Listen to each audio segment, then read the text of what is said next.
Good morning. This is Jamie again with MyTarot, doing our daily reflection, our morning inventory where we're checking in with the universe and seeing how we feel before we even start out the day, listening to the cards like they're the sounds of the ocean. So I was doing my basic morning routine, and at Patapsco State Park tomorrow, I'll be doing a 12 o'clock. It's here in Maryland. I'll be doing an hour-long session on intuition and empathy in the tarot. And I was just thinking when I came in here, it wasn't tied to that, but I have to pick out which cards I'm going to use. I've got cards laid out. I've got 120 decks. I have my favorite ones. And as I was reaching for the cards, I know what I was thinking I was going to reach for. And what I thought, it's like, so I just let my hand go and it grabbed the deck that it's like I wasn't thinking was the deck I wanted. There's a conscious decision we make, and then intuition is an unconscious, or intuition is knowing something without knowing why. We don't have the facts. We're not thinking. We're not using the active part of our brain. We're using the passive part of our brain to make decisions. And it was just one of those things as we go through life, I think, that what examples of intuition do we have during the day? So my hand goes into the box to grab one deck, and I end up grabbing another one. That's intuition. That's like an unconscious decision on which one I'm doing. So how often do we ignore that? Because I do believe that, if everything is tied together in the universe, and there are no coincidences, how often do we override our intuition to use that active part of our brain to make decisions? And it's something that, since I started doing the tarot intuitively and like this, that I think about a lot. Whether I'm at work, whether I'm doing something, my brain has made a decision somewhere in the nonverbal part. And then I got to come along and be smarter than that and throw logic in there. And I've just learned that if I just trust intuition, it's kind of like where they say when you're taking a test, break the eraser off the end of your pencil. Probably your first choice was probably the right one. Then, over a period of time, I find that I have developed, with the help of everybody here, because the support I get from doing this, but I find that doing intuition in the morning like this, shutting off the active side of my brain and just trusting the words that are going to come out. You see, I always close my eyes when I'm doing this because I'm trying to not think about it. I'm trying to get into a different state, trying to trust that intuition. Or as I like to say, there's what the books say, and then there's what the cards say. And it's trusting the cards, trusting your intuition. That's enough from me. I'm going to go ahead and do some cards now. But it just seemed, I guess I have tomorrow on my mind.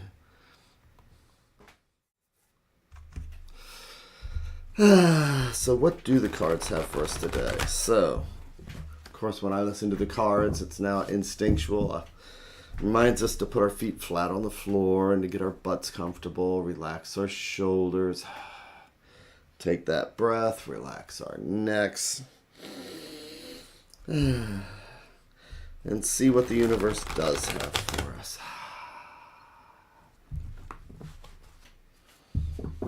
Flip the light switch. It says, I'm going from active to passive mode.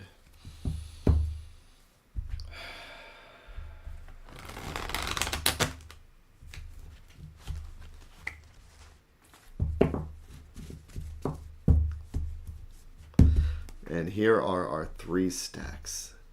Each one a different thread going out to the universe, each one a different thought, each one a different conversation.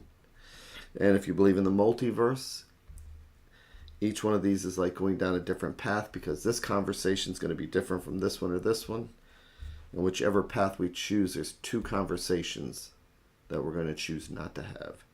And today I'm just going to go for the center, what's right at the heart. It's Friday. Very exciting. And I'm going to do our 3 and 1. Ooh, that was interesting.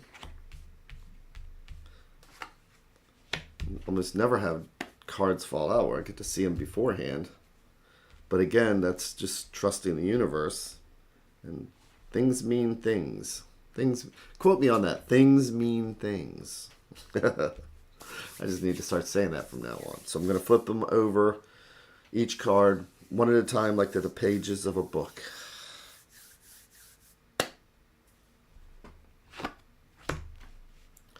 The 7 of Swords again. So this week we ended, one day we ended with the page, and then the next week, the next card, I think the next day we started with the page. If I remember correctly. But yesterday, if I remember correctly, we ended with the 7 of Swords, and now we're starting with the 7 of Swords. So swords, thoughts, ideas. Sevens are about ambition and the potential and the drive to get things done. But with swords, swords are a heavy suit. So this one here, because Pamela Coleman Smith called this drew it like this, people look at this as like treachery or somebody lying, or there's the books all say different things because of the pictures. But reading the Marseille Tarot, we have the hard suits, which are the swords and the wands, and I always repeat this, and the soft suits, which are cups and the coins. And with the hard suits, these are the suits that can be used as weapons, for example. So when you mix the swords with the numerology, sevens are actually more about sometimes those things we do that we normally wouldn't. I almost look at this like the devil card of the miners. This is one of those ones with swords where when you have this many swords, you start feeling stress, you start feeling pressure. It's time to get something done. And sometimes when we're not taking care of ourselves, we will do things we normally wouldn't.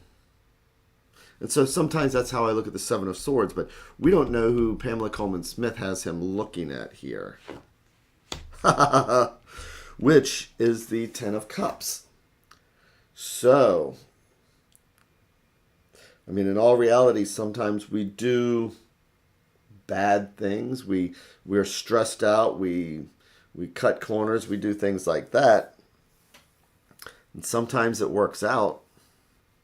So let me take a look at this card here, which is Strength. Okay, so we have more along the lines of a story of we're doing these things when we're stressed out. And I'm waiting to see what the advice card is, because are we gaining the benefit of doing something negative? Or being stressed out and working so hard, and it's like we cut corners, but it's like finally it's over and we're celebrating, and did we learn something from it? Let's see what the advice card is, because this is interesting. It's the Emperor reversed.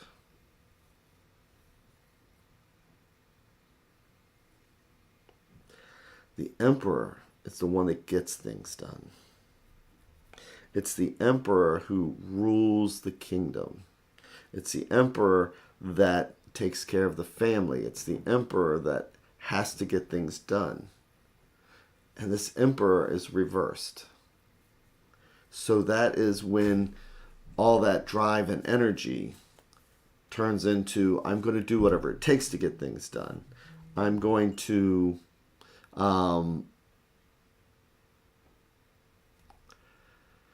it's when we're not in a good state of mind. Sometimes when life builds up pressure and things like that, sometimes we just need to get things done regardless. We're stressed, we're under everything, and it's like we just do what we have to just to be able to get things done. And do we want to live our lives as a reversed emperor? Well, the advice card, when it's reversed like this, always wants us to turn things around so that we are actually benevolent, so we are actually doing the next right thing, so that we're actually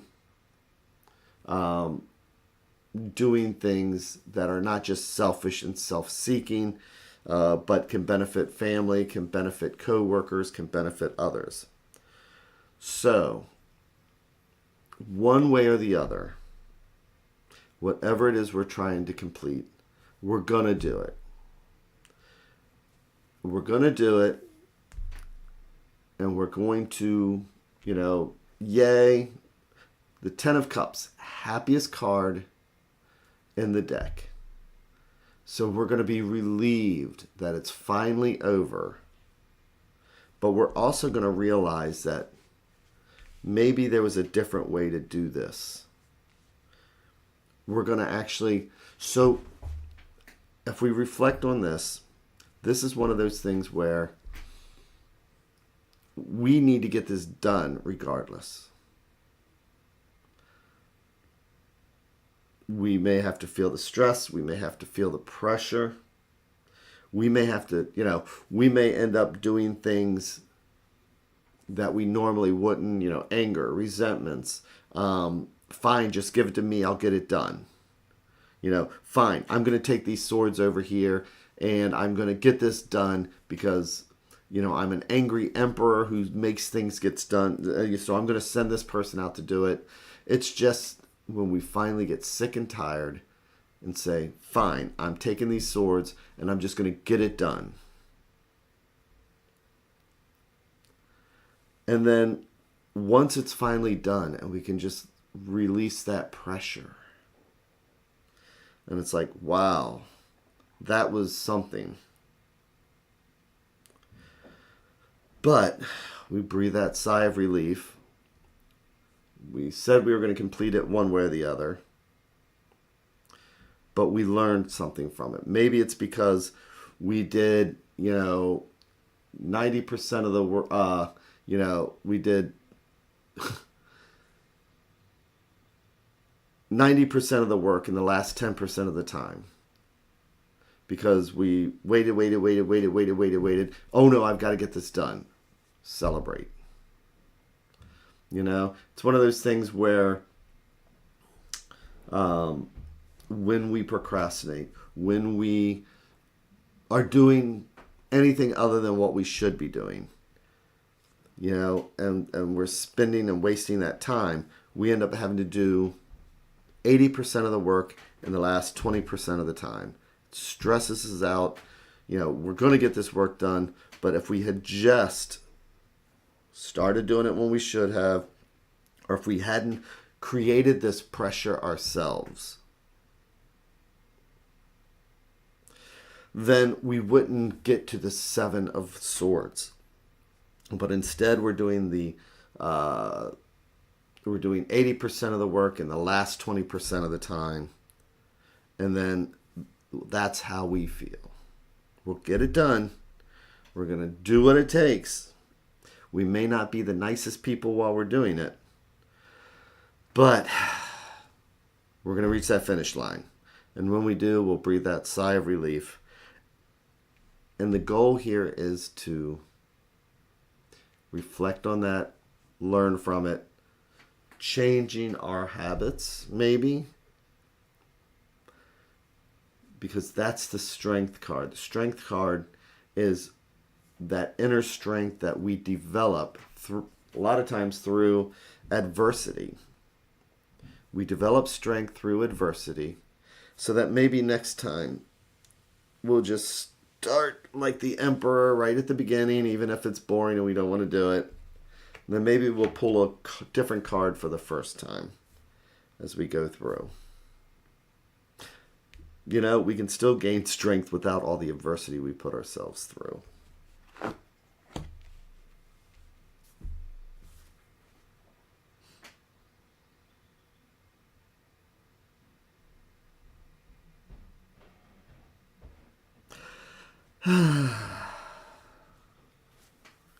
So, there we are again. It is Friday. I will be back again on Monday. I hope you have an amazing day, an amazing evening, amazing rest of your weekend, wherever you are. And thanks again for everything. And this is probably something I needed to hear because I do have the tendency to do, I can do things where I'm doing 80% of the work in the last 20% of the time period. So this is good for me for today. It's something that I need to remember. So with that, thank you again very much, and I will see you on Monday.